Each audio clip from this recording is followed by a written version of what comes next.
तीन बहनों की लालची भाभी। करिश्मा, रेशमा और मनीषा तीन बहनें हैं। उनका एक भाई भी है, मयंक। मयंक अपनी बहनों को बहुत प्यार करता है, लेकिन मयंक की पत्नी सविता इस मामले में मयंक से बिल्कुल ही अलग है। वो अपनी ननदों का जितना बुरा कर सकती है उतना बुरा करती ही रहती है और अपनी ननदों पर हुक्म भी चलाती है। करिश्मा, करिश्मा, तुमने अभी तक नाश्ता नहीं बनाया? तुम्हारे भैया को ऑफिस जाने में देर हो रही है। हाँ भाभी, बस अभी बनाती हूँ। करिश्मा, तुम ये ढीलापन छोड़ दो। कल को पराये घर जाना है। वहाँ अगर तुम इस तरह से काम करोगी तो लोग क्या कहेंगे कि माँ ने और भाभी ने कुछ सिखाया नहीं। और तुम्हारी दोनों बहनें कहाँ हैं? रेशमा मार्केट गई है और मनीषा सो रही है। क्या? सुबह के 8 बज रहे हैं और ये महारानी अभी भी सो रही है? ये कहते हुए सविता अपनी सास दुर्गा देवी के पास जाती है। माँ जी, देख रही हो अपनी बेटियों के तौर तरीके? क्या हुआ बहू, सुबह सुबह क्या कर दिया मेरी बेटियों ने? अरे एक तो अभी अभी उठकर किचन में गई है, दूसरी सुबह सुबह बाहर चली गई और तीसरी अभी तक सो रही है। क्या करूं मैं इन तीनों का, मैं तो परेशान हो गई हूँ। जा जाकर उठा उसे और रेशमा से मैं बात करती हूँ। सविता सीधा मनीषा के कमरे में जाती है और उससे कहती है, महारानी जल्दी उठो, सूरज सर पर आ गया है। भाभी थोड़ी देर और सोने दो ना, मैं रात को लेट सोई थी। वो क्या ना यूनिट टेस्ट चल रहे हैं। शराफत से उठती है या नहीं, या फिर पानी की भरी बाल्टी डालो तेरे ऊपर। नहीं नहीं भाभी, मुझे बिस्तर में नहीं नाना, उठती हूँ मैं। मनीषा जल्दी से उठकर बाथरूम में चली जाती है। सभी आराम से बैठकर नाश्ता कर रहे होते कि तभी रेशमा बाजार से हाथ में सामान लिए आ जाती है। रेशमा को देखते ही सविता उस पर बरस पड़ती है। लो आ गई महारानी, ऐसा भी क्या सामान लाना था जो सुबह आंख मलते ही बाजार की तरफ रवाना हो गई? भाभी, कल आप ही तो चीख रही थी कि घर का सारा सामान मुझे ही लाना पड़ता है, घर में किसी को भी किसी काम से कोई लेना देना नहीं है। अब मैं बाजार जाकर सामान ले आई तो आपको इस बात से भी तकलीफ हो रही है? देख रही हो माँ जी, अपनी बेटी की जुबान कैंची से भी तेज चलती है। और मयंक, आप तो कुछ कहेंगे नहीं अपनी लाडली बहन को। रेशमा, अपनी भाभी से ऐसे बात नहीं करते। चलो माफी मांगो। भैया, मैं क्यों माफी मांगू? अब भाभी से बोलिए ना कि हम पर कम हुक्म चलाया करे। हम इस घर की बेटियां हैं और आपकी पत्नी की ननद है, नौकरानी नहीं। लो कर लो बात, इनकी भलाई के लिए कुछ भी बोलो तो इन्हें बुरा लग जाता है। इस घर में यही इज्जत है मेरी। देख लो माँ जी, आपकी बेटी किस लहजे में मुझसे बात कर रही है। सविता वहाँ से चली जाती है। मयंक को बहुत गुस्सा आता है, वो भी वहाँ से चला जाता है। फिर करिश्मा रेशमा को समझाती है। रेशमा, तुम्हें भाभी से माफी मांग लेनी चाहिए थी ना। लेकिन दीदी, मैंने कुछ किया ही नहीं, तो मैं माफी क्यों मांगू? हाँ करिश्मा दीदी, रेशमा दीदी जैसे ही घर में आई भाभी ही उन पर चिल्ला रही थी। हाँ, मैं मानती हूँ कि गलती भाभी की थी। मैं तो इसलिए बोल रही हूँ कि भाभी ने माँ को तो पूरी तरह अपने वश में कर लिया है। वो हमारी बात सुनती ही नहीं। मयंक भैया हमारे लिए हमेशा खड़े रहते हैं, इसलिए उनकी बात का मान तो तुम्हें रखना चाहिए था ना।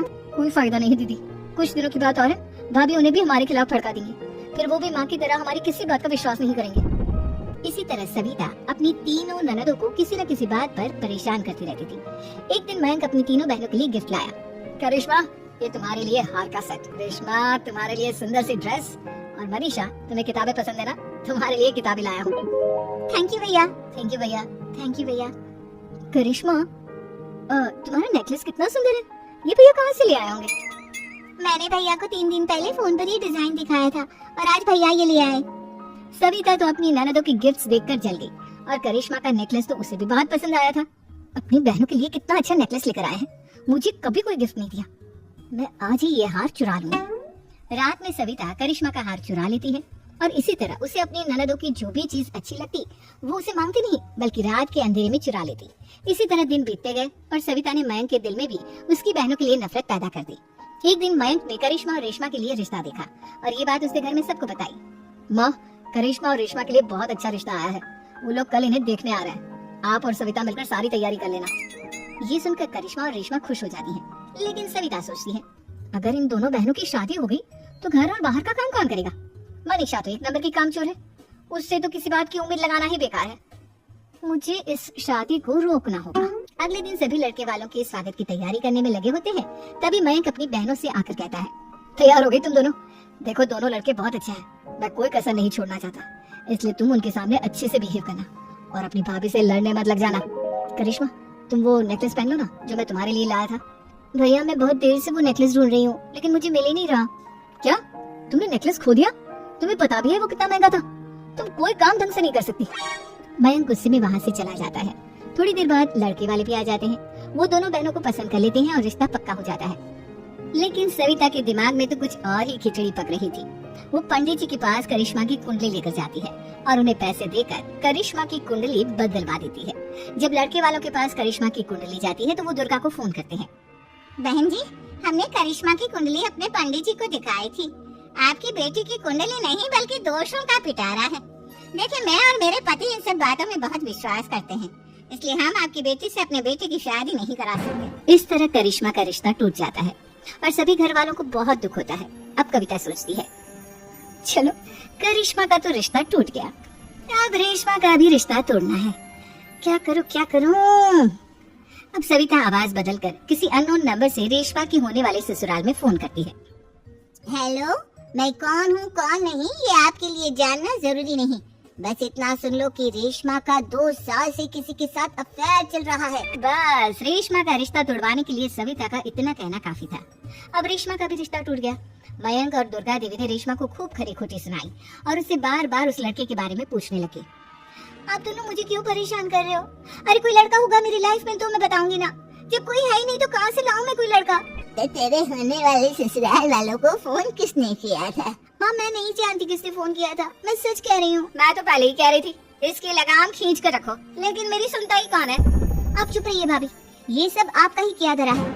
अब तीनों बहनों को विश्वास हो जाता है कि ये सब उनकी भाभी ही कर रही है। तीनों बहनें अपनी भाभी को सबक सिखाने के लिए एक वकील कर लेती हैं और घर में हिस्सा मांगा। देखो भैया, माँ बाप की जायदाद में जितना बेटों का हक होता है उतना ही बेटियों का, इसलिए इस घर के 4 हिस्से होंगे और हमें अपना हिस्सा चाहिए। मैंने तुम्हारे लिए क्या क्या नहीं किया और तुम इस घर में हिस्सा मांग रही हो?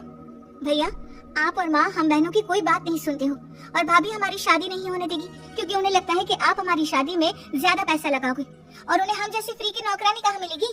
तो हम भाभी के साथ तो रह नहीं सकते, हम बहनों को अपना हिस्सा चाहिए। अरे तुम्हें शर्म आनी चाहिए अपनी भाभी पर ऐसा इल्जाम लगाते हुए, वो तुम्हारे बारे में कितना सोचती है। हाँ माँ, भाभी हमारे बारे में बहुत सोचती है, दिन रात बस यही सोचती रहती है कि किस तरह से अपनी तीनों ननदों को परेशान करूं और कभी मुझे पढ़ने भी नहीं देती।